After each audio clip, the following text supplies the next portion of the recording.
Welcome to the Notorious Scoundrels, a Star Wars Legion podcast bringing you the latest news, general perspective, and competitive discussion. Hello and welcome back to the Notorious Scoundrels podcast. I'm Kyle. I'm here with Mike and David and Zach. How you guys doing? Are we back to how you guys are doing? How are you guys doing? Is that where we're at? We get to episode 100, you clear it, and then we just straight back at it. I mean, unless like I got something specific, you know.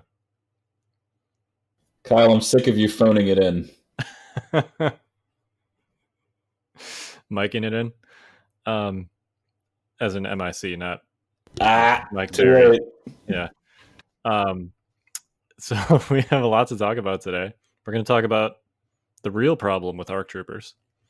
We're going to talk about the game that Mike and Zach played in our campaign thingy, which we got to come up with a better name for than campaign thingy.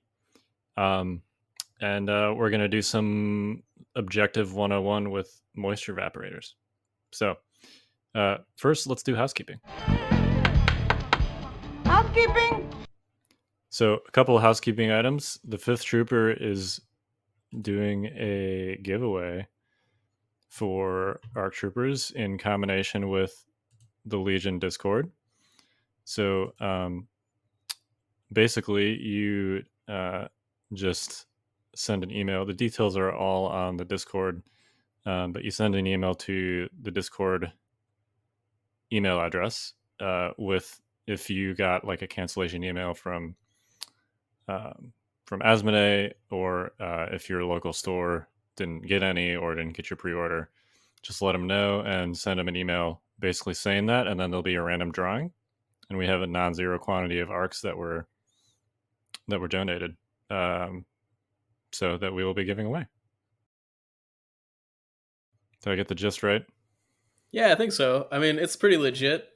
Clearly, there's been some problems, so this is a pretty awesome thing that is being able to happen. Yeah. Here, I'm going to do a live read here because I want to make sure I get the details right. So, hey troopers, the 5th Trooper and Legion Discord are teaming up to get you Republic ARC Troopers. We know that these are tough times and everything is a little upside down, so we are bringing the holidays early. We had a number of anonymous donors send in to add to the pool of ARC Troopers. All you have to do is like the 5th Trooper Facebook page, then email us at thelegionDC@gmail.com with your Asmodee /Miniature Market / any other company rejection email and your Discord handle.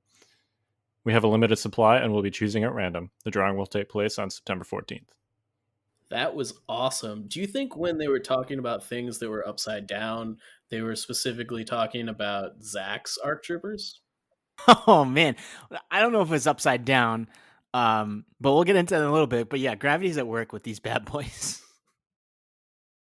You got me good there.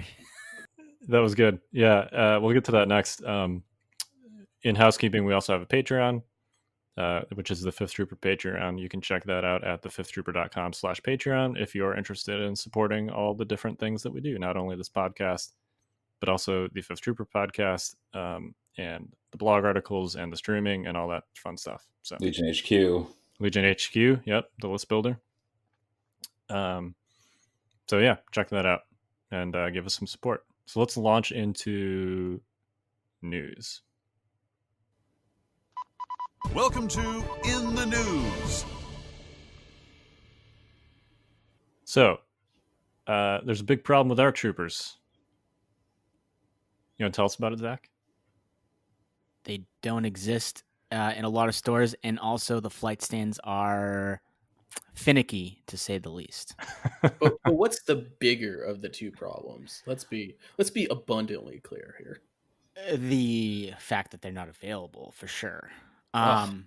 For me, as someone that is fortunate to have some, the bigger issue is definitely this flight stand, which I have right here in my hand.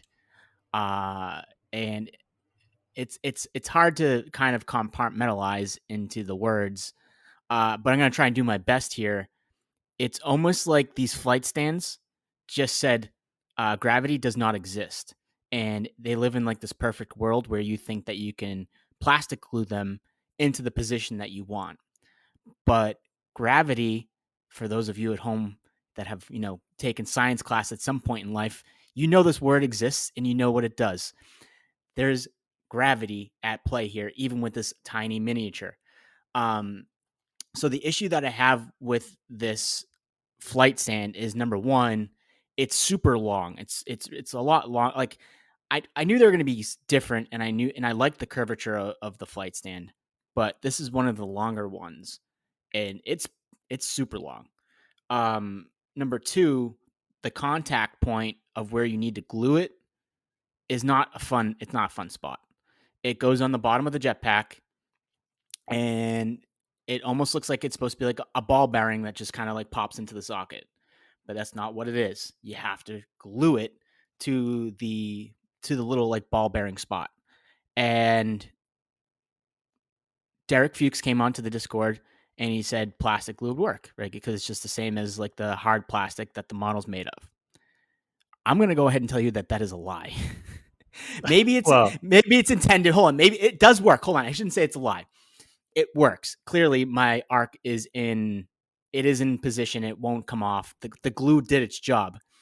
It didn't go into the position that I wanted because it doesn't like the plastic glue doesn't solve quick enough for you to get the position that you want unless you want to sit there for 20 minutes. Because I'm going to try and tell this to you right now. I sat there for a good 10 minutes, maybe more. And I just said, F this, I'm done. I had a screaming baby. She wasn't really screaming. She was starting to kind of toss and turn. So I'm exaggerating a little bit. She was starting to get hungry. And I was like, even when she's hungry, I'm like, I'm going to sit here and get this ARC Trooper in a position that I want. But truth be told, even with her not actually needing the bottle that I thought she needed, and she was fine, she quieted down, I just said, F this ARC, it's just going into position that gravity is going to put it into. So my ARC Trooper is kind of going with like a shoulder lean rather than sitting on top of his jetpack. So he's going at like an angle rather than up straight. And I have a feeling that this is going to be a common thing with these flight stands, or I'm just bad with plastic glue. I don't know. It could be one of those, I guess. He looks a little bit like Boba Fett, kind of flying into the Sarlacc. yeah. And maybe I'll get better as I go along through my arc sets. You know what I mean? And but I don't know. I wasn't happy with a lot of the situation, specifically where you have to glue the ball on top of on the bottom of the jetpack is kind of a pain. And then having to sit there for 15 to 20 minutes to try and get the position that you want. And then you let go of it and you think you're good. And I did this several times. I thought I was good. And I'd like sit back and I would just see my ARC Trooper just start to slowly, move with gravity at work. And I mean, it is what it is. It's still, it still looks good. It's not the position that I wanted, but it could be worse, I'm happy with the paint job I got out of it. Despite if you were to really look at my jetpack, you could tell it was destroyed by plastic glue, and I painted over it. But it's besides the point. I've had this exact problem, Zach, with models on flight stands and plastic glue. And in hindsight, and I don't know if this is correct, but in hindsight, I feel like the fact that the paint is intervening between the two plastics is partially the issue. I mean, obviously, it doesn't solve quickly or set quickly, right? Because it's plastic glue, and they have to give a little time for the plastics to fuse, right? Because that's what happens. The plastic glue melts the plastics into one uniform piece, so that there's no join, right? So it looks like it just flows right into the model. Well, I would agree with you if my problem was the little ball bearing that goes on the bottom of the jetpack. But that glued to the jetpack fine. I waited for that to set. That's fine. So then you take that it's two plastic pieces. I should have brought that down with me. It's upstairs. But it's two plastic pieces that you put together for the flight stand that are both clear plastic that you glue together. So you put this like little, it almost looks like a Lego that you put on the bottom of the jetpack. And then that Lego goes into like a little ball piece at the end of the flight stand. Wait, so the flight stands are in two pieces? Yes. What? Two tiny pieces. Yes. I mean, I'm going to be honest. Is this the Revenge of the B1 head? I mean... I don't know about that. I think that there's two things here. First, y'all are spoiled. I like GW stuff has this problem all the time. I mean, it's not quite as pronounced with like these jetpack like with those models generally as these jetpack troopers, but like with GW models, sometimes you got to sit there for like 20 minutes or like prop them up on like a bookshelf or something so that they set the way that you want them to. Oh yeah, I've had this exact thing, right? I play Sigmar, which is neo fantasy, right? And I play the Balloon Boys, right? And they have this same issue with the flight stands and the plastics, and I do have to sit there. And I've done that exact same thing, Zach. I have like pushed my little engine rigger, that's their name, pushed that little guy into place over and over because he just kept sagging. I was like, oh my gosh, it's such a pain in my neck trying to get this to sit right. But the fact that the stand is in two pieces just boggles me. Yeah, Maybe I am spoiled. The other thing is that I think this is probably a job for super glue, based on what you said, right? I think so too. Now that I've done it, like that's the issue, right? I'm in the middle of doing this, and I'm saying to, I think it was Nick Bodner, I'm like, oh, this is a pain in the butt. And he goes, well, you just need some super glue and accelerant, and I'm like, I don't have that kind of time. I've already started the situation, so it's like I just need to roll with the punches, and this is what happens. This is what I get for what I did. It's 11 o'clock at night. I have 2 kids in bed. I don't have time to be like, oh yeah, super glue and accelerant. I'm just going to magically pop this out like my name's Jeff Bezos and I own Amazon. So that's what I get. I think super glue and an accelerant would be better for these. And I think you'll get the position that you want better. But, it's kind of like a live and learn process. I'll just have this one leaning ARC trooper. The other ones, hopefully I can get to kind of like look like kind of like they're like jetpacking, not at a Sarlacc angle. But we'll also see if I have the patience for that too. The other thing with the super glue is that you can oftentimes get away with like a clean break if you mess it up. I'm actually really concerned that I'm not using like an actual like camera here. It's on my computer. I can't really move it. I'm concerned that like one little thing is just going to knock him over and it's just going to, and I'm just going to be like, so I really think eventually I'll end up using some sort of like STL file to prop them up. But I had this conversation, and I guess it's kind of fine for the for the podcast because we're competitive. That opens up a can of worms, and that's not a discussion I really want to go too far into, Mike, because you and I have silhouette problems as they are. Oh, sure. But like, if I get an STL file that's not the exact height of this ARC trooper, right? And let's say it's a little taller, right? And I don't know this. Let's say I don't know how tall this is. I don't measure it out. I just print an STL file. It's a little taller. It's technically modeling for advantage. Now, I'm not saying that I would do that or other people would actually do that, but I'm just saying that the way silhouettes are written, as in the silhouette doesn't work for movement, which it should, you can now have STL files that either hurt you or help you with movement.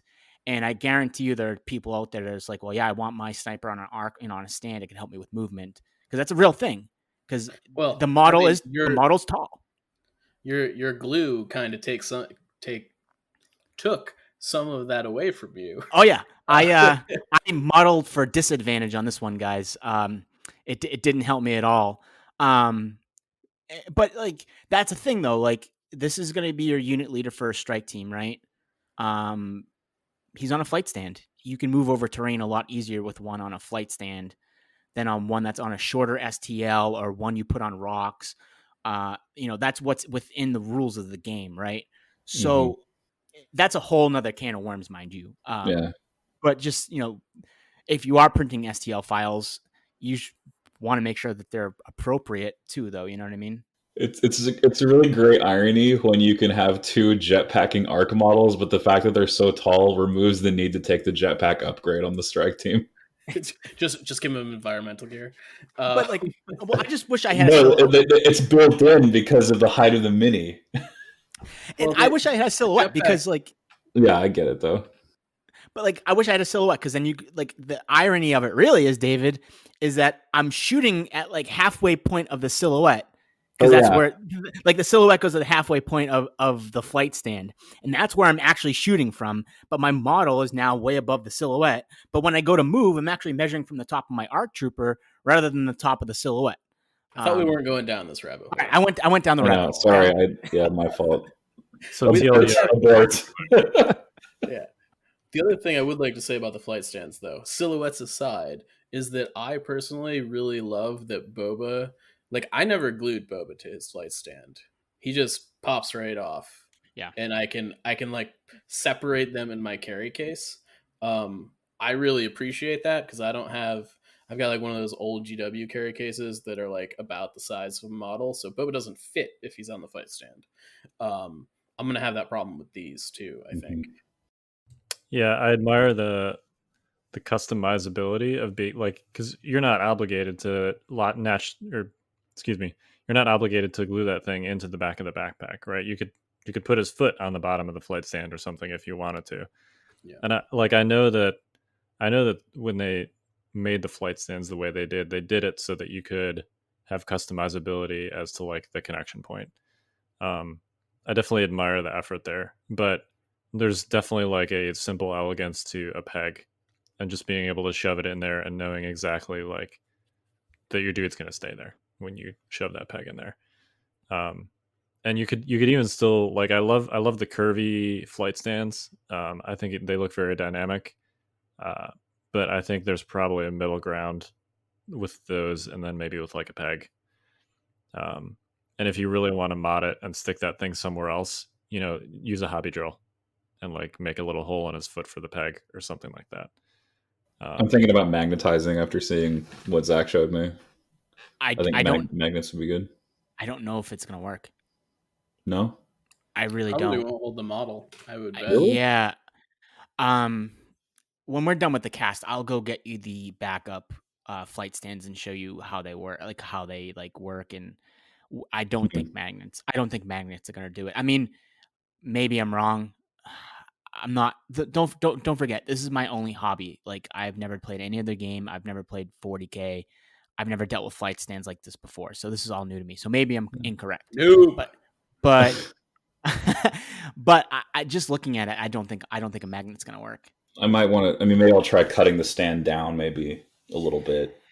There is a shorter stand, but you get 4 stands. 2 of them are short, 2 of them are long, and you have 3 models that effectively need a flight stand if you're making the full arcs, obviously.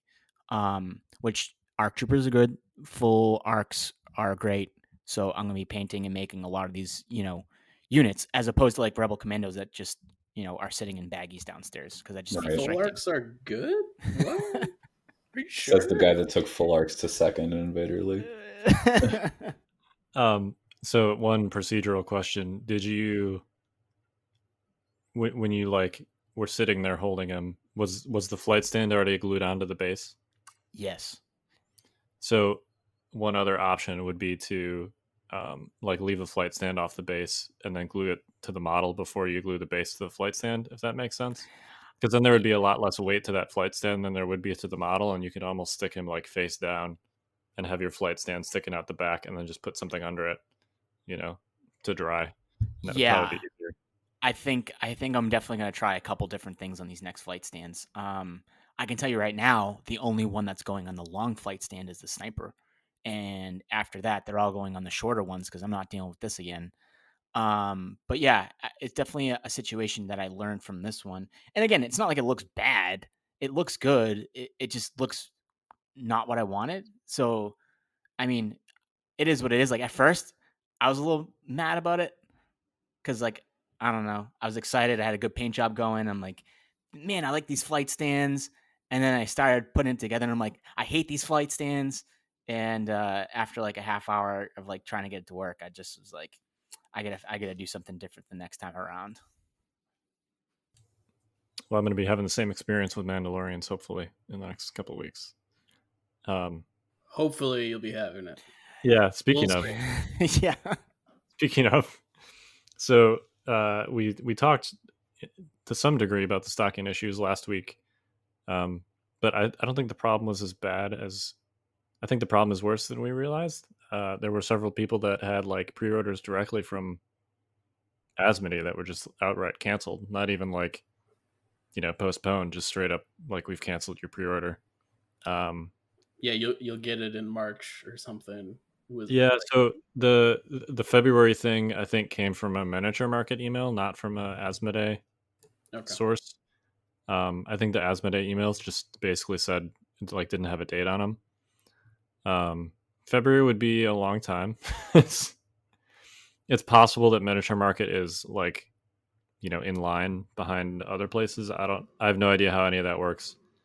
Um, but yeah, miniature market was telling people February, which is obviously a long way off.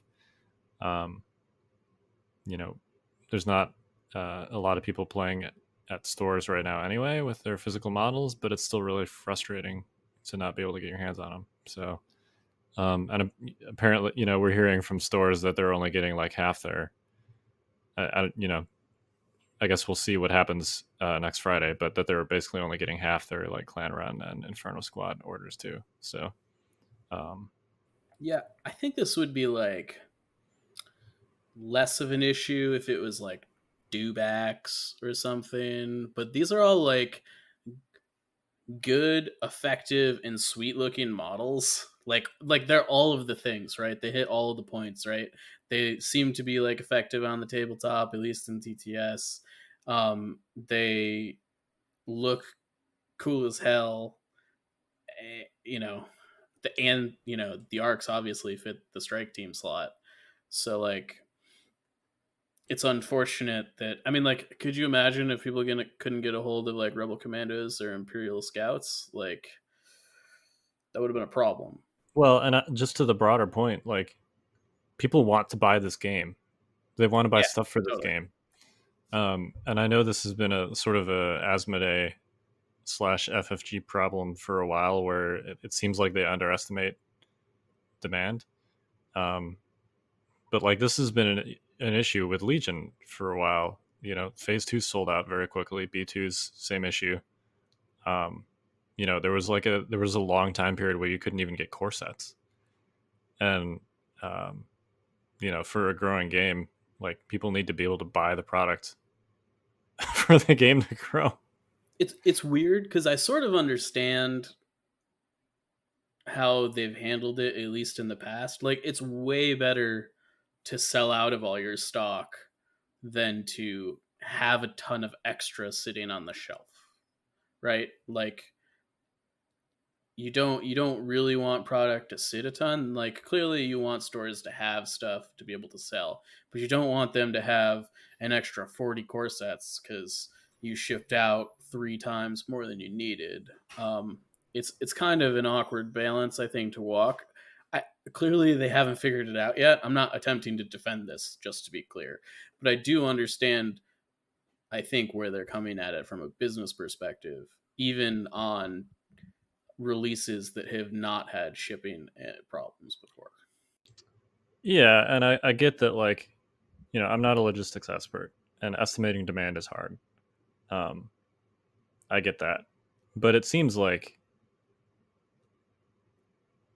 I mean, like they're way off. Yeah, this or is different. This is different. Like this well, feels maybe different. sure, like, and part of the problem is they've offered basically no explanation, um, which like I know that's not their policy, uh, and maybe it's an embarrassing explanation. I don't know. But I think part of the problem too is like people assume it's an embarrassing explanation in absence of any explanation. So if it's something mundane like coronavirus happened and our stuff is just stuck in customs, and we just wanted to make sure that we could give people at least what we had available when we had it, um, like that'd be great to hear that. But I think right now people kind of assume the worst in the absence of any information, and I think that's like a different kind of problem. Totally. I mean, it could be anything. I mean, like, even with like the current climate and stuff, like people could be doing like jobs they're not used to or whatever. Maybe somebody Right. had to take over ordering and like drop to zero. Like, something like that could have huge implications. And like, because they were short staffed because of the virus or whatever, like nobody double checked it, and like stuff like that happens. Maybe, I don't know. I just Yeah, it's like, pointless to speculate. yeah. The bottom line is there's lots of people that want to buy stuff that can't. So, and it's frustrating. Yeah, I mean, It's like it's a loaded DC-15X to put it into Star Warsy terms here. And what I mean by that is that like That would imply that it was good. no, well that's what I mean. I'm just saying it's like a loaded gun of a topic, right? Like there's so many avenues to it. Like if this wasn't happening during this pandemic, do you think that the community would be, I'm not saying they're calm right now because they're not calm. I know a lot of people aren't calm about it, but I think it can give you a little bit of pause when it comes to it because you can be like, oh, well, I'm not playing a game at my local for a long time anyways, or there's no tournaments going on. But like, imagine if actual tournaments, like let's say today's what, September 7th, right? So let's say Warfare weekend's coming up, first weekend in November. That's 7 weeks from now, right? And all this stuff would be legal for Warfare weekend, and you don't have it. Well, what if you only play clones and you really need ARC troopers to be competitive? And I'm not saying that this is an end all be all because this game, is not all competitive, right? But when you go to a tournament, you want to perform well, you want to bring a competitive list. You now don't have ARC troopers to do it. You don't have phase twos to do it. So it's like a catch-22. It sucks, but it's okay because there's no tournaments. And I'm not saying it's okay from them as a company. I'm saying it's okay from a player standpoint because we really don't have anything that we need them for. We want them because this is what we do, right? But we don't necessarily need them. So in a sense, they're lucky, right? Because there's no outrage over the tournament aspect of this, right? But there's, like you say, I think people are just stuck at home. They want more things to paint. I know there's several people that I know of, and this is anecdotal, but like people that say, well, I might actually catch up on my pile of shame. And they're just like, and after that, what meaning is there? Obviously they're trolling, but no, it's a fair point, and I think they've been spared that competitive anger. Yeah, like imagine if this happened like a month before Worlds. Oh my gosh, people would be livid. I mean, it might have happened with the AAT. We still don't know. like if Worlds happened, they were promising people AATs, right? We don't know if they were going to follow through on that or not. That would have been wild, mind you. I mean, I think that conversation is actually relevant. Like, it's very possible that we don't have another, like, none of these orders are fulfilled until next year's Adepticon. Like, at least based on what Miniature Market said. And maybe that's true, maybe it's not, but it's at least the implication. Well, and if we have an LVO, like if LVO happens in late January of next year and the Miniature Market's date is correct, and there's going to be lots of people that can't get ARC Troopers by LVO, like when they were released 5 months prior. Yeah, like, that's an issue. There's no way this looks good, right? It does. Yeah, it's not a good look. Selling out of product is good. Selling out of product before it's released, such that you don't have, like, there are people that pre-ordered it that didn't get it. That's very bad. I mean, like, I've heard of people not getting pre-orders before, but it's like with iPhones, like they stood in line at the iPhone store and they were like 750th in line and they just ran out, and I don't know, but nothing like this, really.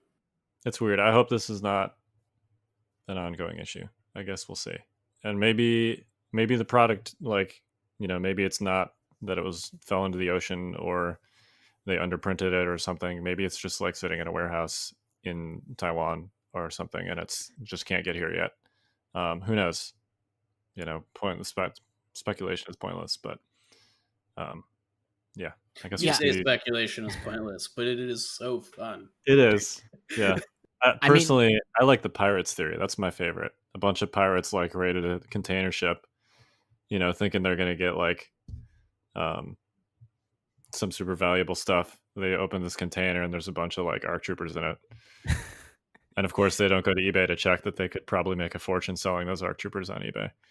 Do you think they just toss them overboard, or what are they doing? You Probably, think they're yeah. just playing like Legion with thousands of ARC troopers, like on their like stolen container ship?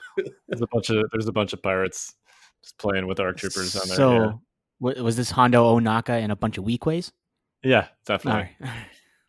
right. Hondo, man, that guy's hilarious. Okay. Um, I mean, the good we'd news, be right? talking about Hondo today. The good news is that like the releases after these next ones are characters Anakin and Maul, and the specialist packs for clones and droids. Now, I guess it could become a problem if you need a bunch of specialist packs, I guess. But from what I've seen is that there's still a lot of Padmes and Cad Banes, at least locally for me. So at least hopefully like Anakin and Maul will be okay. I mean, the good thing about characters is usually they're a one of, right? You're not usually buying three. Where ARC Troopers and BX or Staps and ATRTs, you're looking to buy 2 to 3 boxes, etc. So I think a part of it too is that the number of demand of these boxes kind of inflates the situation. Right, because everyone wants 3 ARC troopers. Right. Right. Like, here's another interesting question. Did the same thing that happened to ARC troopers happen to BX droids, and people just didn't order as many? Or people just realized BX droids weren't as good. Hey, BX droids are fine, Yeah, but okay. I guess my point is like everybody's getting 3 ARC troopers. Not everyone's getting 3 BX droids, right? Like, were they on the same container that got stolen by the pirates? And the only reason this is an issue specifically for ARC troopers is because the demand is that much higher. I don't know. David just went out there and sunk a boat full of ARC troopers. He was like, you know what? I'm done with this. Oh yeah, I had a laser guided rocket. No. Come on, Dave. Let's be real. They thought they saw an iceberg, but it really was a saltberg. Oh, you mean like a giant like crystal of salt that came towards them and sank their tanker?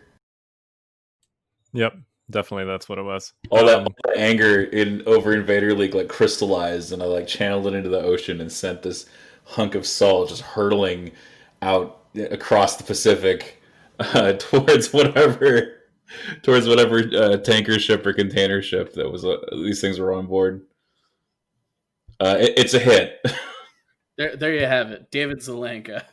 The reason we don't have ARC troopers. Batting 100. Alrighty.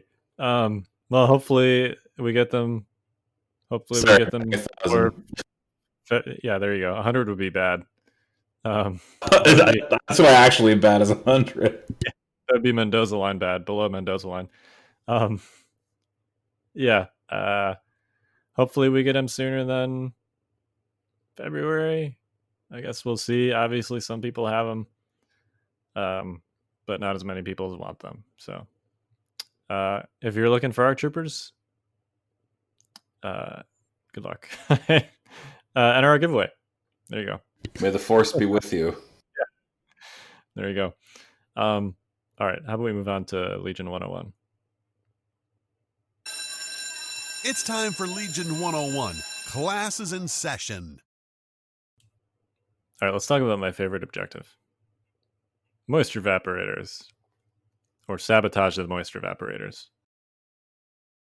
I think a lot of people are going to give you crap for that, because I think it's the most hated objective out of all of them by the general populace of the Legion community. I don't see why. I've had some of my best games on evaporators. I think it is definitely one of the most interesting. It tends to landslide the least, I think, in that it creates good dynamic games a lot of the time. It's the most swingy objective in my experience. Yeah, I was gonna say that like basically every game of Vaps is what you want to make of it.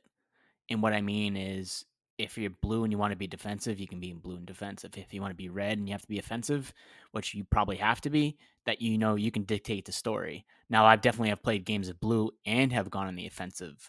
But you have to be able to kind of calculate the risk reward in Vaps, right? Like you need to understand that if you're gonna put something out there to try and kill something to then possibly retreat for the points, perspective, right?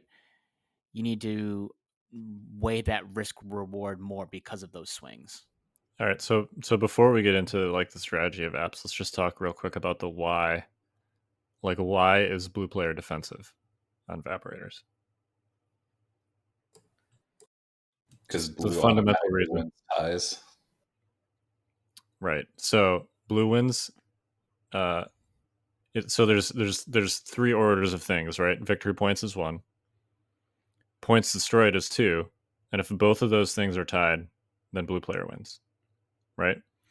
And of course, people are like, well, a game never ends in a points destroyed tie. So how often does that even matter? Well, a game never rarely ends that way. I've seen a handful of times where it ends that way, but it's very rare for a game to end with a victory points tie and a points destroyed tie. But every single game starts that way, right?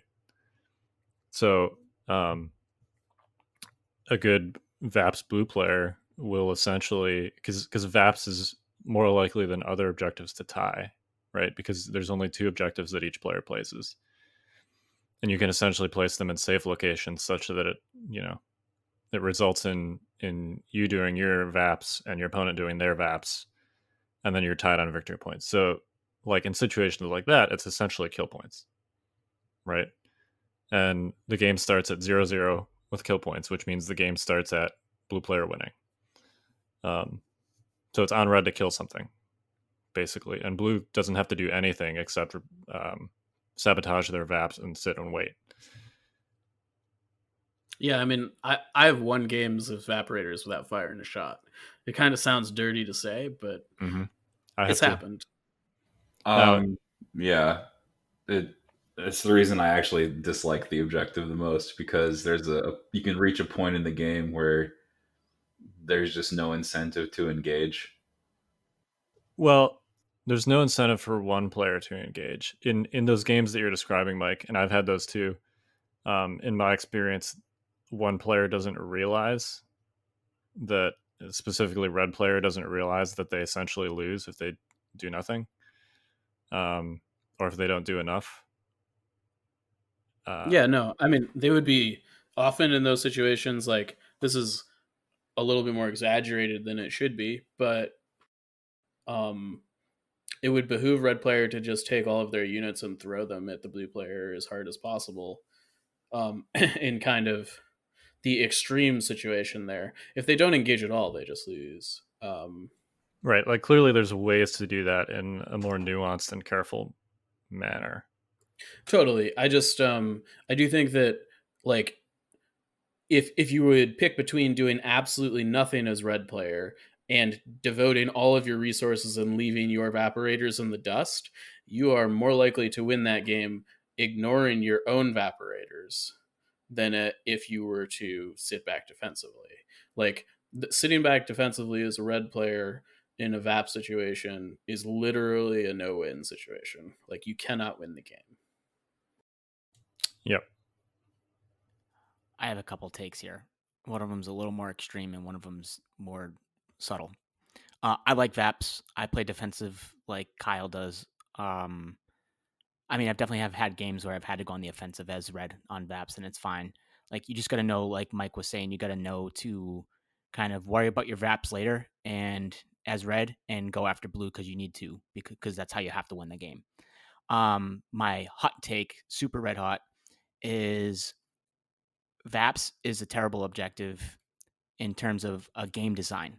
And any objective that has an even amount of objectives is bad for the game. So, and I know this is a bit of a loaded thing, and this was more of a 101, but I just wanted to get this take out there that I think that VAPs and, let's say, hostage exchange are like two objectives that are skewed towards blue in a way that I don't know if it was intended, because they're even numbered. If there was a third hostage or a fifth evaporator, I think it makes the game way more dynamic, because now you're going towards a neutral objective that you have to fight over.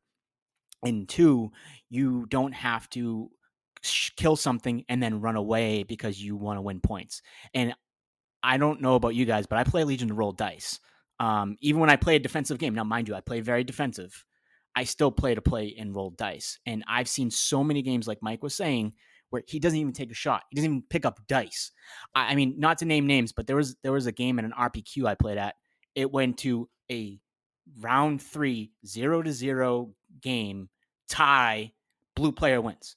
Like, I mean, I don't want to call people out here, but like those situations only happen when someone fundamentally does not understand the board state, and like that player has no business winning that game if they don't understand that. Like, I don't want to like get too far down that rabbit hole, but if you don't understand what you have to do to win the game, like you lost before deployment.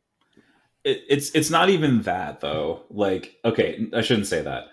It is that, but it's also like it's like what Zach said.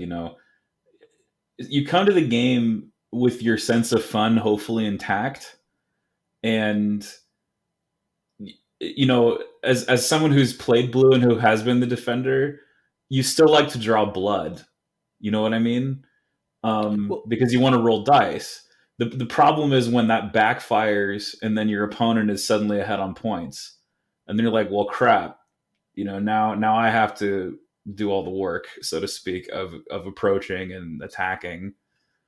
So, and it just gets in the way. Sorry, go on. No, you're good. I fundamentally think that result is more often a mismatch between players than an issue with the objective, because if the red player is doing what they should be doing, like the blue player is gonna get to roll dice, like hands down. Dice will be rolled, I promised. The other thing that I love about Vaps is that it's the only objective that feels like a heist. As the red player, you're like your objective is to basically perform a heist on the blue player. And like, for instance, my boss killing Kyle Sabine, like straight up heist. It was amazing, just got in there under the wire, took a pot shot, and like completely flipped the tables.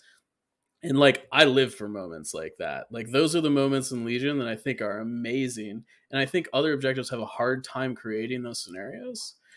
I also, one last thing, want to rebuttal the even objectives thing. I think the worst objective ever in this game was OG key positions, and it was not an even number of victory points. I think if you're going to take issue with Vaps, you take issue with how it's written, but don't staple it to the blue player gets an advantage thing, because I think that's fundamentally a little different. Well, I think we take for granted at this point in the game, now that key positions has been fixed, that objectives with an odd number of victory points do not award more victory points to one player at the start of the game than they do to another player, which is essentially what OG key positions did. Blue players started up 2-1 essentially with OG key positions.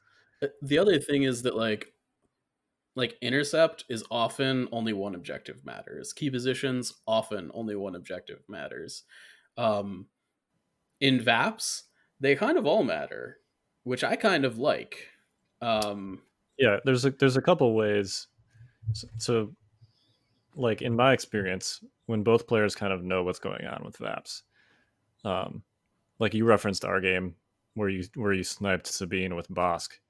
I think that was on like turn 2. That was one of the wildest games I've ever played, because for the remainder of that game, like every single thing that happened tipped the balance of the, who was controlling the game back and forth. Like you killed Sabine, then I killed Bosk, and then you killed some other unit, and then I killed a unit, and it just kept like a pendulum swinging back and forth. Nobody had time to disengage because we were constantly chucking a unit. And Zach, I think that's what you're talking about when you come to roll dice. I think that when you play a good game of Vaps, that's what happens. Yeah, and I should clarify, I've had a ton of fun games on Vaps. I'm not like completely dumping on it. I just know I've seen a lot of bad games. Like I've seen a lot of those games where it's kill something, shell up, and then it's everyone positioning for the next 4 rounds. And by the time you get into position on round 5, you actually can't even kill the model that you're trying to kill as red player, I mean. And I should say, also clarify, I love Vaps as red because it lets me do it advantageous things, and that's what's fun. Like killing his Sabine with your Bosk, I understand that completely because, like, I love playing Luke Sabine, and when I play Luke Sabine, I love seeing Vaps get picked. And because you know what it is, and I'm not saying like this is like a thing for all of us, but like, and I'm not saying Kyle would feel this way, but for an example, Kyle's very comfortable as blue on Vaps. And I think that there are a lot of people that play blue on Vaps and feel comfortable because they play maybe a defensive style. And then you get somebody completely caught off guard because you're red and you just shove everything you have down their throat and they have no idea what to do.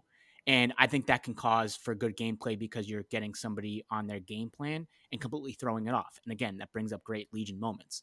So, like, I'm not saying that it doesn't bring up good games. I just think that the way it is designed can cause for more non-fun games than fun games. And maybe that has a lot to do with how you place Vaps, or maybe it has a lot to do with how a map is constructed. Maybe it's more of a table issue than it is a gameplay issue. Maybe that's what it really is. Like, you know, like maybe there's a spot on a table where you put both your Vaps in such a safe spot that you're never getting shot. And maybe that's not a game problem, but it's how the table was constructed. So there's a lot of different variables that go into what I mean in terms of I don't like Vaps because it's even. I just know that I've seen better games than like a game, let's say, like Recover the Supplies. I always bring this up as an example. It has a 5th objective. I've had so many fun games on Recover the Supplies. I think Recover is one of the best objectives. But is it because of how that is written as opposed to Vaps? I don't know. But I mean, to go back into a one-on-one discussion rather than me bringing up like a hot take, is one of the most important things about VAP is placement and figuring out and reading the map and where you put your VAPs to put yourself in a position to either be aggressive or defensive. Yeah, and I just before we close out the is Vaps fun conversation, because I think this is an interesting one. There are plenty of other objectives too, where when you have a skill disparity, the game is just basically over almost immediately. Like I've seen you brought up Recover the Supplies. I've seen games of Recover where like one player has Sabine or an infiltrator and the other one doesn't, and maybe they don't even veto it or something. It's in like the second slot and they just let it happen. And then the player with the infiltrator, they drop Jin right on the middle box. They grab it on the first turn and they run away and the game's over. Right? Like that's it. I think the quote unquote boring play happens on Vaps more often because the defender attacker role is more nuanced. So when you have those skill disparities, like you do have situations where red is playing cagey and they shouldn't be. And the red player role of trying to like kill a unit is also a lot more complicated than just throwing everything you have at blue. Right? Like there are times when you should do that, but there are ways to kill a unit without doing that in a way that like leaves you in a position where you can actually take on that defender role after you've killed a unit. Because often what happens is red player kills a unit, but then to do so they have to expose a unit, and then blue player kills that unit, right?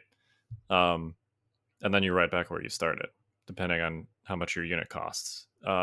Which brings up like this is not really a 101 thing, but one super important, slightly overlooked thing about list building is like don't make your units unnecessarily more expensive. If your opponent has 48 point strike teams and you have 40 50 point strike teams because you gave them recon intel or something, like if you trade strike teams, you're losing if you have the 50 point strike teams. Yeah.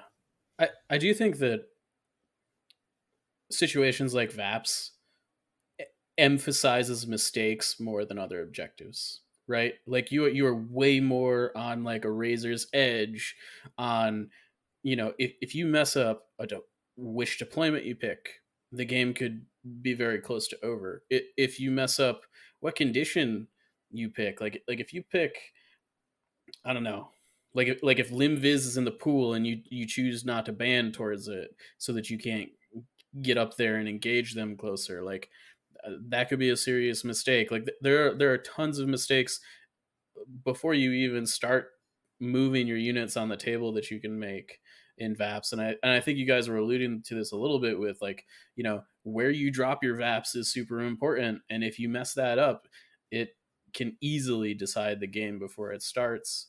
There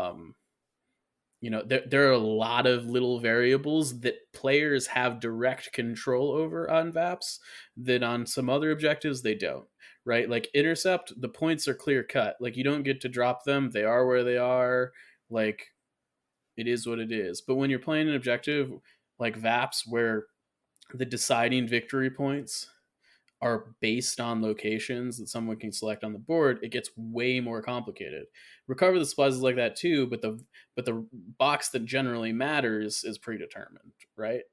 Um, so I'm still frozen in salt over something that happened in a recent game of VAPS.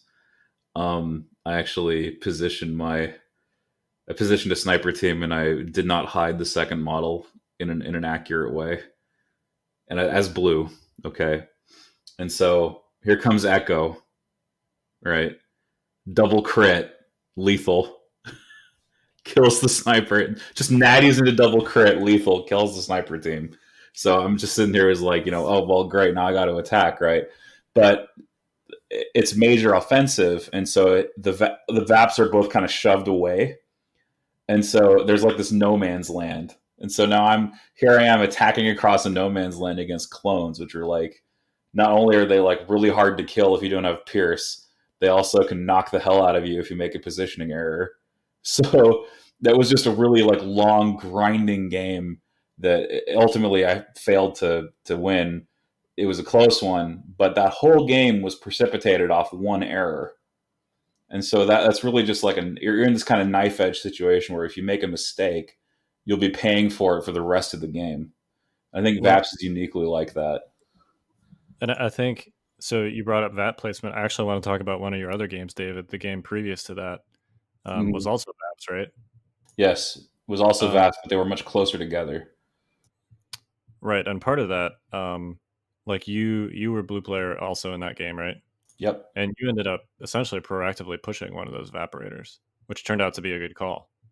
Right. It was one of those. See, I like the dichotomy that exists with blue, but I think it's, on review, it's a mistake to play blue in a purely defensive capacity, because you can end up in a situation where you have no response to red if they can get their win condition met. So you need to at least, hold parts of the board. And one of the ways to do that is by threatening Evaporator with Luke. And now I did do that in both games. I did it in this game much more effectively than I did in the other game that we talked about, where Luke was basically positioned behind a box near Evaporator, and his entire job was to say, if you walk away from this, I will take it from you. That was his whole job, and he was doing it with jump, essentially. Yeah, And jump units. he was just zoning, right? Zoning that whole Evaporator away. Yeah, jump units are great for sort of passively in a defensive way zoning VAPs, because it's very common, so that your opponent can access them safely for them to put Vaporators like on their side of a line of sight blocker. But that means you can also put a unit on your side of the line of sight blocker, and if that unit has jump, that means you can access their VAP, while simultaneously being hidden from their own threats. Right. It's this idea in chess of a pin, where if you move this unit, I can do something very damaging to you, or you really just can't move that unit because you automatically lose. Like, for example, if you pin a piece to the king, that happens in chess. And so, in a similar way, you're pinning units to the evaporator. Like, they have to mind it, because if they don't mind it, you'll just take it from them. Well, and beyond that, with force users especially, you can often put your opponent in a position where, in order to interact with that VAP, they have to enter the threat range of your force user, such that they may not even be able to interact with it before their action is essentially interrupted by that Right. force user. But B, if they then do it, then they're putting themselves in a position to lose that unit and then go down on points. Yeah, exactly. And that's what happened in the game where Luke was a real threat, was that there were several phase 2 clone units near the Vaporator that Luke was kind of just snapping up because he's like, oh, fantastic. I don't have to cut through impervious because you're not ARC troopers. And he was slicing and dicing. He didn't even quote get his points back, but his existence was enough to cause a situation by the end where the opponent didn't have enough actions to fix their Vaporator back. And even with Secret Mission in the tank, it wasn't enough for him to overcome that, because Luke had just done so much to influence that area of the board. Yeah, I mean, to kind of piggyback off of all this conversation about placing VAPs and jump units, I mean, one word of advice I would give to like a red player on VAPs is to always pay attention to what your opponent has on their list and what they can do, obviously. And then obviously something that's it's something that's not as obvious is learning how to look at the map and dissect the deployment that you have chosen. And since you're red and you know you have to go on an offensive, try and envision where your opponent as blue player is going to put both their VAPs, and see if you can kind of put your first VAP placement in a spot that you probably need to go to anyways to put pressure on blue, but also box them out from putting their VAP in a position that puts them somewhere safe. And that forces them to put their second VAP in a spot that might expose them and allow you to attack them at a better like vector, like an approach vector. It's not going to happen every game. It really depends on the deployment zone and the map and stuff like that. But that's a piece of advice. Whenever I play as red, I try and take my first VAP and like block out blue from putting their second VAP into an advantageous spot if I can do it. Yeah, that's super deployment zone dependent. There are zones where it's basically impossible to do that. Major defensive, advanced positions come to mind. Like there's just too much open space on the map for you to be able to do that. But there are others like long march and battle lines, notably, where like if you make an aggressive VAP placement, you're going to be zoning out a huge swath of territory. Now, if you do that as well, frankly, what's that? Hemmed in as well. Yes. I think that one's probably the most dangerous, frankly. Yep. Oh, totally. Yeah, VAPs on Hemmed in is a bloodbath. It is Yeah. so close set. Yeah. But I think like you do have to be careful when you do that. Like you have to make sure that you can still score that VAP. If you have units with infiltrate or scout units, that helps significantly, because it's likely to be a little bit farther out than range 1 from your deployment zone. But if you have a unit with covert ops or infiltrate or a scout value, hopefully you can still get to it safely if you're using it as a zoning play. And certainly you're going to be putting it on your side of a line of sight blocker, and it's just a question of distance. But yeah, there definitely are maps where like your opponent sort of has to make a trade-off between, do I put it far up behind this line of sight blocker or do I put it close to my zone kind of in the open? And then it's potentially in a position to get threatened by like longer range units like snipers, heavies, stuff like that. So yeah, it's basically, I played sports all my life, primarily hockey, and it's kind of like you try to make your opponent make the first mistake, and that's somewhat forcing the issues. Like whoever makes the first mistake is on their back foot, right? And if you can force your opponent to kind of make that mistake rather than like they fall into the mistake and do it like unknowingly, but if you can try and put them in a position to like make that mistake, it helps you for the long haul.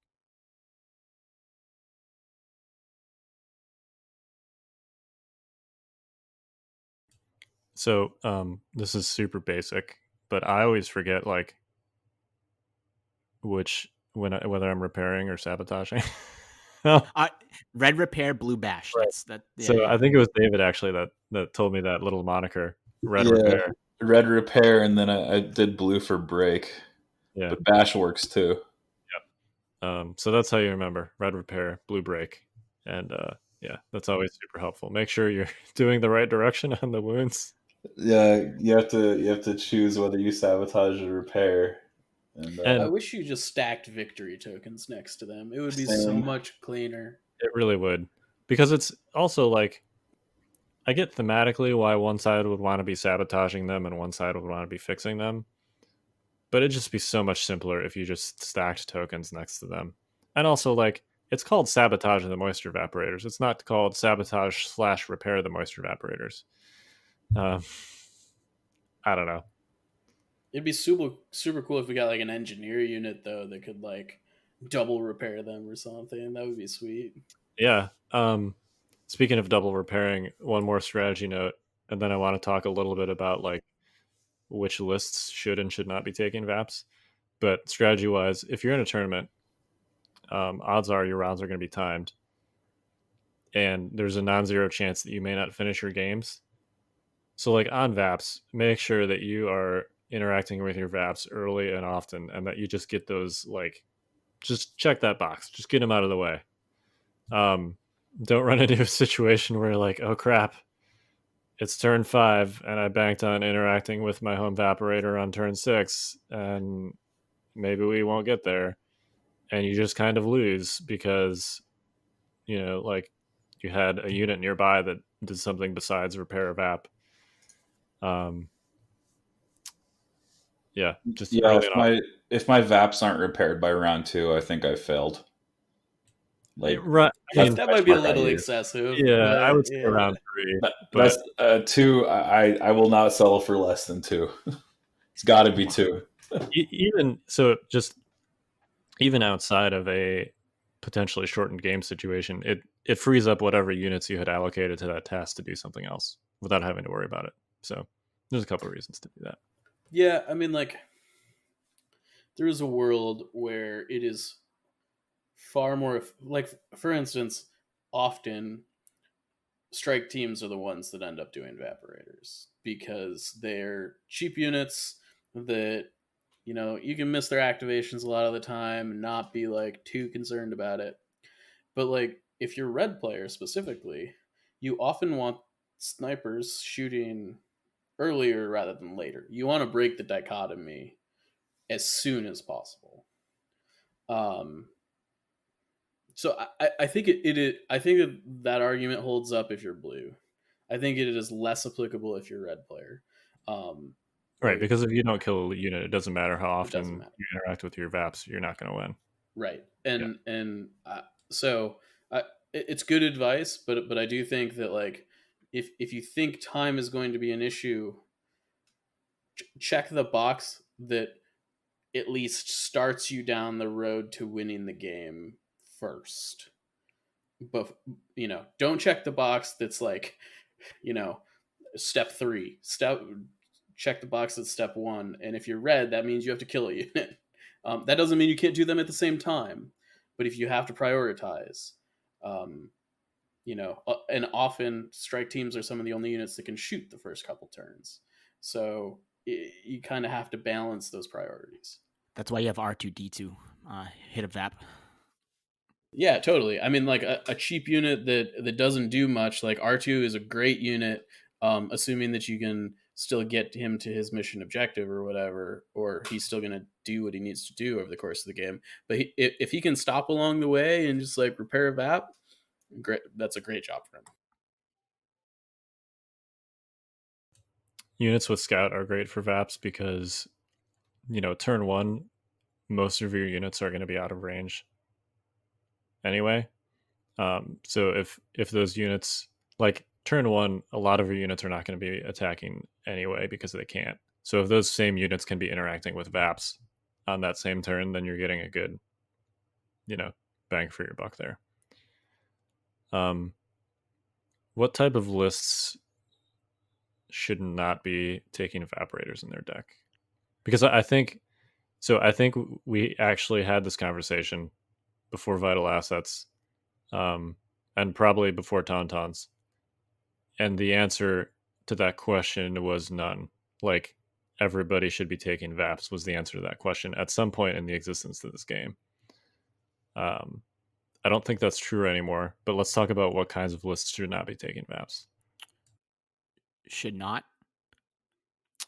Any list, and this is ironic because we had this conversation earlier, any list that probably has a speeder or a unit that like has to be in your opponent's face. And I'm not saying that tauntauns are bad on Vaps. They're still decent on Vaps. But we're living in the world of clone standby sharing, right? So tauntauns, while you can play defensive and not send them in, they might have to go in eventually, right? If you lose a unit. So those tauntauns are going to have problems getting into the clone ball, right? Or, they still have to be offensive, right? Or we talked about it earlier. Kyle, you think about playing Staps in Team League, and you thought about whether you should play Vaps in that list or not.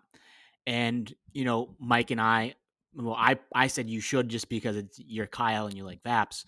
But Mike and I both, thought the same thing as well. And Mike was the one that brought it up, is those Staps are going to have to move towards the opponent, and they're not like a great defensive unit. They might, die, and then you need to get something in there and kill something of your opponent's. But those Staps are literally flying towards your opponent. So by the time when they get killed, your opponent might have time to retreat before you can even get the rest of your droid army into your opponent's face to make up for the points you lost on those Staps. So I think units that have have speed that is uncontrollable, and what I mean is basically the speeder keyword, or tauntauns who are eventually going to have to do something, and they also move at speed 3. Like let's say an example of, and I know they're not out yet, but like Mandos come out next week. Yeah, they're speed 3, but they don't need to be in your opponent's face like tauntauns need to. They can kind of be an objective runner and be defensive and do these things. So I'm not saying necessarily it's speedy units, but it's units that have speed that also have to be doing something to get their points back. I think it's also the issue that tauntauns are harder to hide than Mandos by a long shot. That's fair And too. yeah, and then like you say, Zach, like the taunts have to do something, and if they don't, you basically just wasted your points. But Mandos can, like you say, be much more defensive. But yeah, I mean, I think Zach hit everything that I would have said. Like, just any list that has like supports or fragile supports, especially. I do think you can take Vaps in a vehicle list. I don't know if it's necessarily the best thing to take, but like I'm pretty sure like heavy vehicle lists, with the exception of the airspeeder, maybe the land speeder, probably don't mind Vaporators because they're just like, okay, fantastic, I can just apply my damage. They probably don't mind playing into it, but they probably don't like it as a blue objective.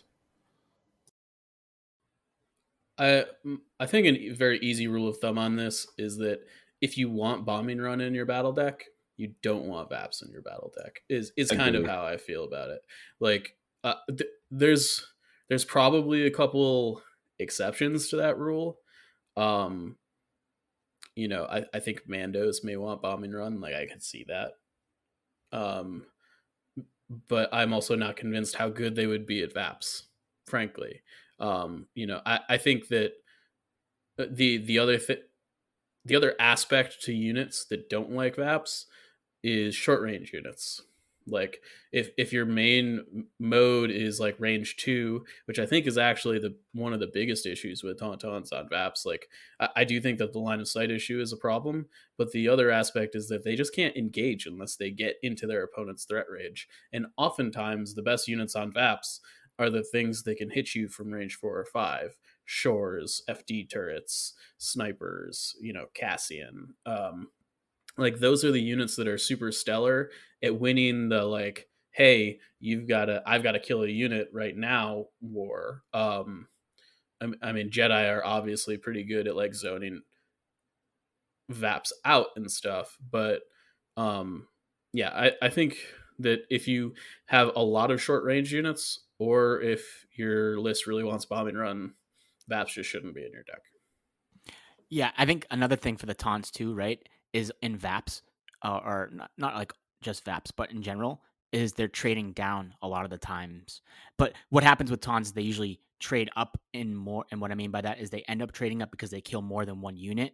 But let's say if they get in, they kill a unit, but then they die in like a game like Vaps, they typically have probably traded down.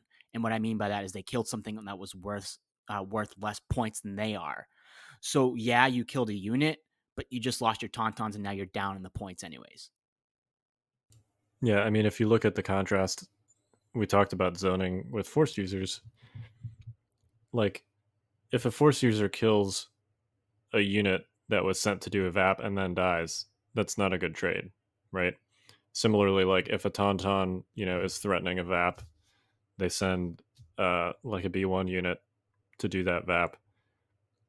The Tauntauns maul that B1 unit, but then get killed after that. You've just traded 90 to 100 and some odd points for 54, which is bad, right? Even if they kill two B1 units, that may not be a positive trade-off, but like what you sort of uniquely allows force users to do this is force push, because you can often take that unit that just did that VAP or tried to do that VAP, and instead of going to them in the threatening range of your entire opponent's army, you yank them around the corner to your side of the line of sight blocker, and then you murder them where your opponent can't see them. So I think that's why like Saber users are kind of uniquely good at threatening Vaporators, where there's other short range units that are not, because Tauntauns have to put themselves, in the middle of your opponent's army to actually threaten that VAP, whereas like Luke doesn't. Yeah, totally. I mean, as someone that plays Luke and Obi-Wan pretty much every game I play, force push is so big on objectives like VAPs. It's kind of like an unwritten thing. Like it's something you cannot calculate into your math going into the game. Like it changes so much. Yeah, I mean, I also think there's some other things that go into this that like you might have put VAPs in your battle deck, but there are some matchups you really don't want it. You know, like it really depends. Like oftentimes, if we've talked a lot about trading, but if there's likely scenarios where you're blue and your opponent has a list that's very aggressive, but can also is trading up most of the time, which is frankly sort of rare. But like units that do this well are like Staps, like they can trade up often. You know, speeder bikes when they do their damage can trade up often. Like you might want to just like consider those things. If your opponent brought three of them or whatever, there's some strike potential there that if they can get in there and kill a very important unit quickly, you could have a problem. The other thing is you should look at like where your vulnerabilities are, right? Like if you brought an ATST that's impossible to hide and your opponent's got, two AATs on the other side of the field, I think, with critical, or they brought a saber or whatever, like you're probably going to lose your tank before they lose theirs, even if you're blue. And that sort of thing gets really awkward. So, I don't know. There's some things where like I think it's also very matchup dependent, but yeah. Yep, totally.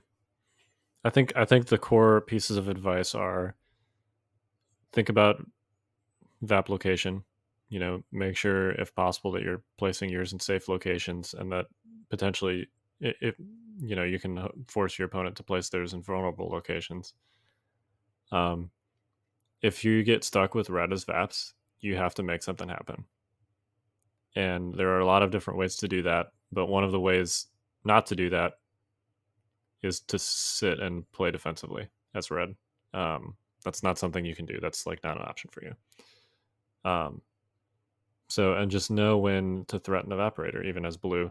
At the start of the game, like if you've identified that your opponent has kind of an exposed Vaporator, it's okay to, like, you can kind of hedge. You can have your cake and eat it too in certain situations where you can threaten that Vaporator and make it difficult for them to tag it, and simultaneously not expose your units too much. So Yeah, I think is kind of like a partying thing. Playing VAPs as red player is kind of an art. You really need to play it over and over and over again to know how much you should commit in a certain situation, um, in order to kind of score the kill and get out. It's not. It's going to be frustrating the first few times you like try and do it, you're gonna get the numbers wrong. You're not gonna commit enough units. You're gonna commit too much units, so you can't get them out all before you lose one. And then you're kind of stuck in this cycle. Hero units that are very good at that. Bosk is a great one, who can kind of scoot around the corner, reptilian rampage, and at the end of a turn or something, and just delete something and then get out of dodge the next turn. And it's often right to just play like an ambush to get your dude out of there after you make one of those first strikes, so that not you don't even shoot with the unit, just get them out, and there's an art to it. It is not easy, even after you've done it a million times. A lot of times the dice have to go right for you too. Yep. I think VAPS is sort of uniquely like every unit that you have and every unit that your opponent has is also a victory point, essentially. Like unit leaders matter in most objectives, but kill points matter on VAPS a lot more than they matter on other objectives, and that means that all of your units on all of your opponent's units are objectives in the same way that the VAPS themselves are objectives, and in some ways more so. So, any final VAPS thoughts before we talk about that game that you guys played over the weekend? I see the anguish on Mike's face. I think we should just go into it. All right. I'd like to preface this with me and David went into this and we were like, you know what? Let's have some fun. Let's build some kooky lists with some weird stuff. And you guys show up with like this 11 act. Was it 11 or 12? All right, hold on. All right, it was no, 11. No. Let me finish right, my you thought, go. and then All you right, can go. Hang on. It was 11. It was 11. Oh my gosh! All right, so this is before we get any further. This is for that campaign thing that we previewed last week. Yes. Yeah. Sorry. Okay, continue. So me and David are going into this. I'm like, you know what, David? I'm gonna take 3 units of Death Troopers. We're gonna have some fun. Okay. Yeah. And like, meanwhile, Zach shows up. He's got 5 units with DLTs. He's got 3 sniper strike teams, an officer, and Sabine. Is that 11? 2 medics. 2, right, and he's got 2 medics. So he's got like hyper efficiency gun line, over here with Darksaber Sabine. Meanwhile, I'm over here with Death Troopers thinking, man, he's got a lot of oh, you had an FD turret too. And so he's got he outranges my Death Trooper army. And so I was like, oh, well, this game's gonna be tough. Why don't you take it away, Zach? All right. Before we talk about the game, I want to preface the fact that I sent Kyle some janky fun lists, and Kyle was like, no, efficiency. And I want to say that my 11 act list was at least a little cut back from Kyle's 12 act list. Okay. Cause I'm pretty sure Kyle, if I went into my DMs, I'm sure I could find a list, and I'm pretty sure it was 12 activations. And Kyle's like, we should definitely run this. This is a good list. And I just want to say that I had some fun lists. I even had an armor skew list just in case you brought an ATST.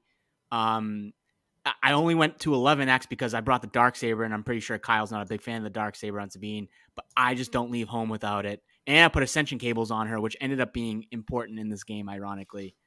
Maybe not as important as it is as the 4 points I paid for him. But to be fair, I cut it down from Kyle's soulless 12 to at least 11. Give me some break here. Yeah, it was 12. The one I sent you was was an officer with strict Sabine, no Darksaber, 6 rebel DLTs, 3 strike teams, and an FD. So I traded the extra activation Kyle had for 2 medics and a Darksaber, which might be more degenerate anyway. That's more degenerate.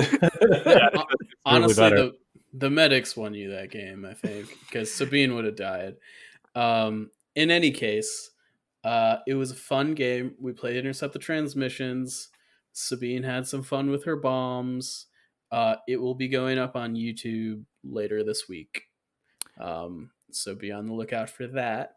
We also need to talk about next round. Yeah. I think we'll do offline, and then I'll include it in the next video.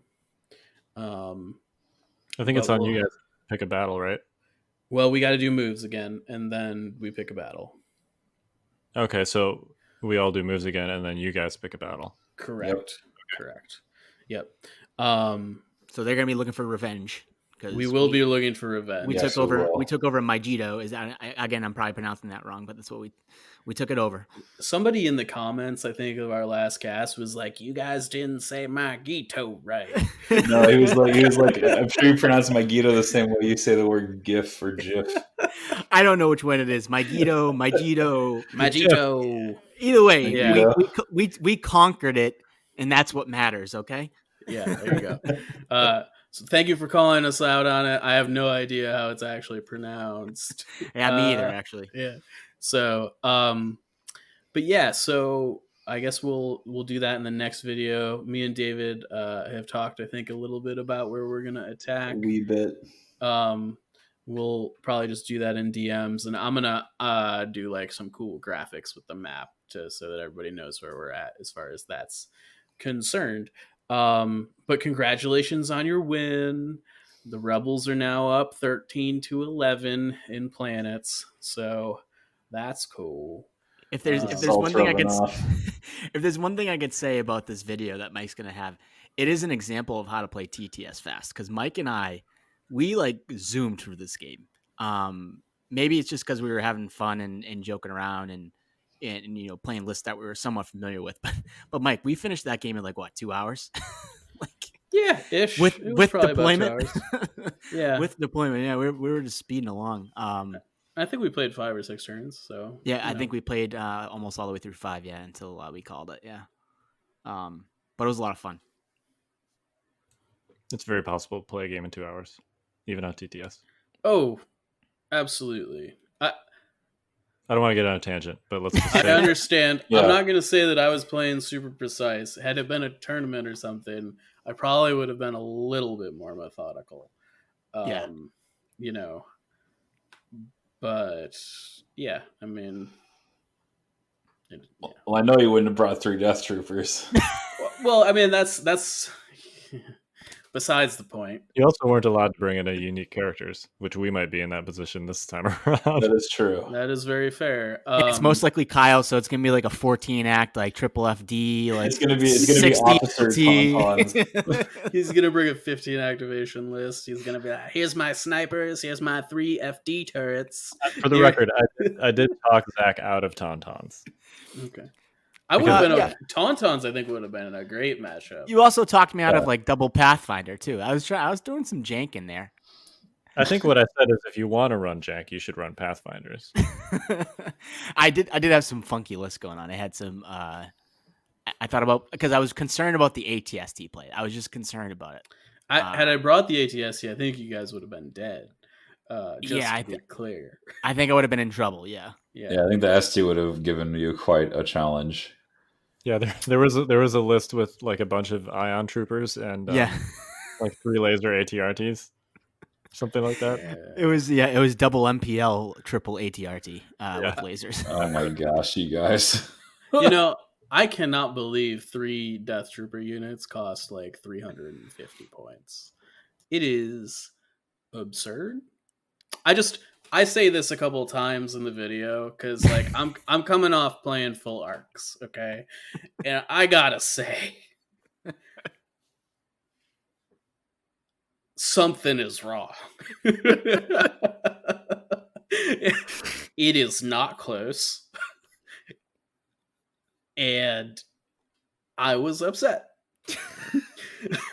I'm pretty sure the words, "Man, Death Troopers need impervious" or something came out of his mouth about Yeah, every time my sniper shot him. I was like, what do you mean? I have to recover to use my guns? What is this? That came up big a couple times actually. It did. I was like, this is terrible. Like, Yeah. what? Oh man. But I Yeah. can't take the aim action to get my aim token.